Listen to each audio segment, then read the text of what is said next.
यहाँबाट तपाईलाई फर्किने क्रममा यो डाँडा पाखा हरियाली मनमोहक दृश्यलाई अवलोकन गर्दै फर्केर जाने त मनै छैन।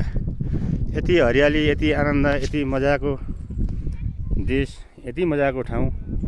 अब यो देश बनाउन अझै कति वर्ष लाग्ने हो, कसले बनाउने हो।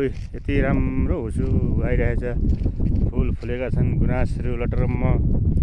यति रमाइलो ठाउँ हामीले कहिले कहाँ भेट्छौँ होला र।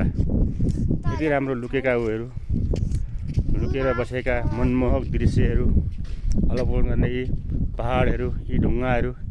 यी ढुङ्गा खानीलाई व्यवस्थापन गर्ने हो भने हामीसँग पैसा छ। यो पहाडलाई व्यवस्थापन गर्ने हो भने पर्यटक भित्राउनलाई हामीले पैसा छ। अब यो कसले गर्न सक्ला र। यो त म त एउटा बटुवा जस्तो मान्छेले मात्रै बोलेको। यति रमाइलो ठाउँ, यति राम्रो ठाउँ। यस्ता यी पहाडहरू छन्, यी पहाडमा ढुङ्गा खानी छन्। यी मार्बल बनाउन मिलो, टाइल बनाउन मिलो। अब हेर्नु, यी पहाडहरूलाई पर्यटक लोभ्याउन मिल्ने पहाडहरू छन्। खै कहिलेसम्म बन्ला, हेर्दै जाउँ। धन्यवाद।